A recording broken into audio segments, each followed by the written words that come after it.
लगता है, liquid funds में सिर्फ शॉर्ट टर्म के लिए ही इन्वेस्ट किया जा सकता है या फिर इन्हें लॉन्ग टर्म के लिए भी कंसिडर कर सकते हैं?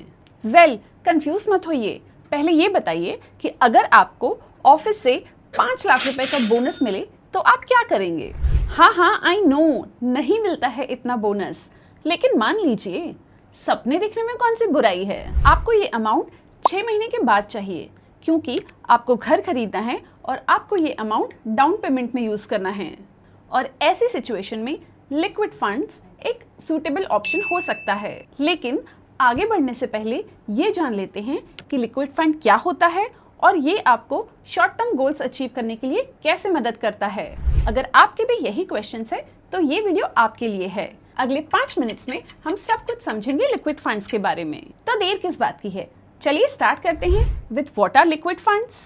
लिक्विड फंड्स एक तरह के म्यूचुअल फंड्स होते हैं जो short term money market instruments जैसे कि treasury bills, commercial papers, certificates of deposit में इन्वेस्ट करते हैं।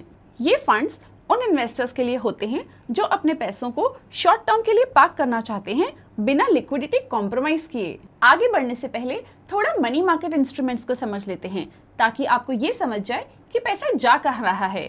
ट्रेजरी बिल्स, जिन्हें टी बिल्स भी कहा जाता है, गवर्नमेंट इशू करती है to finance short term government spending needs. और क्योंकि इन्हें गवर्नमेंट इशू करती है तो इनमें रिस्क बहुत कम होता है। बाकी इंस्ट्रूमेंट्स भी सिमिलर होते हैं। Let's get to know the flexibility of liquid funds. Liquid fund का स्टैंड आउट फीचर है उसकी फ्लेक्सिबिलिटी। आप जब नीड हो फंड में इन्वेस्ट कर सकते हैं और जब चाहे तब एग्जिट भी कर सकते हैं बिना हेफ्टी चार्जेस के। स्टार्टिंग में हमने जो एग्जांपल डिस्कस किया जिसमें आपका गोल था 6 मंथ्स के बाद घर लेना, हो सकता है कि अब आपको वो डील जल्दी करनी है, मे बी इन 2 मंथ्स। बाकी पैसा आपका कहाँ है वो तो नहीं पता, लेकिन जो 5 लाख रुपए आपने लिक्विड फंड्स में रखे थे उन्हें आप तुरंत निकाल सकते हैं बिना किसी पेनल्टी के। जनरली आप 1 बिजनेस डे में अपने फंड्स रिडीम कर सकते हैं, यानी कि सुपर हाई लिक्विडिटी। अब जब इतना कुछ जान ही लिया है तो चलिए जानते हैं benefits of liquid funds. Well, liquidity वाला एडवांटेज तो हमने ऑलरेडी देख लिया है, चलिए अब बाकी एडवांटेजेस भी देखते हैं। One of the advantage is capital preservation. Already हमने देखा कि liquid funds mostly low risk instruments जैसे कि T bills and certificates of deposit में इन्वेस्ट करते हैं। इनका मेन एडवांटेज यही होता है कि ये लो रिस्क ऑप्शन होते हैं और आपका कैपिटल सेफ रहता है। Another advantage to consider is low volatility. Liquid funds में वोलेटिलिटी नहीं होती लाइक इक्विटी फंड्स। अगला एडवांटेज है डाइवर्सिफिकेशन। आपके पैसे काफी स्कीम्स में इन्वेस्ट होते हैं और इससे आपको डाइवर्सिफिकेशन का एडवांटेज मिलता है।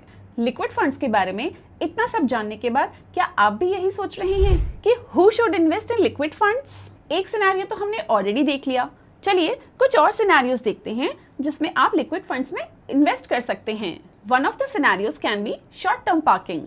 जब आपको अपने पैसों को कुछ ही महीनों के लिए इन्वेस्ट करना हो, फॉर एग्जाम्पल स्कूल फीस या फिर vacation fund. Another scenario can be if you are thinking of surplus cash parking. अगर आपके पास कुछ एक्स्ट्रा कैश है जो आपको इमीडिएटली नहीं लगने वाली है तो आप उसे लिक्विड फंड में इन्वेस्ट कर सकते हैं। एक और सिनेरियो कंसिडर कर सकते हैं, that is low risk preference. अगर आप रिस्क अवॉइड करना चाहते हैं और सेविंग अकाउंट से बेटर रिटर्न्स चाहते हैं तो लिक्विड फंड सूटेबल ऑप्शन है। आई एम श्योर अब आपको डिटेल जानकारी मिल गई है कि क्यों लिक्विड फंड्स में पैसे शॉर्ट टर्म नीड्स के लिए इन्वेस्ट किए जाते हैं। वैसे रिटर्न्स मार्केट डिपेंडेंट होते हैं लेकिन सेविंग अकाउंट से बेटर होते हैं। सो अगर आपका बड़ा अमाउंट सेविंग अकाउंट्स में रखा है तो आप उस अमाउंट को लिक्विड फंड्स में इन्वेस्ट करने का सोच सकते हैं।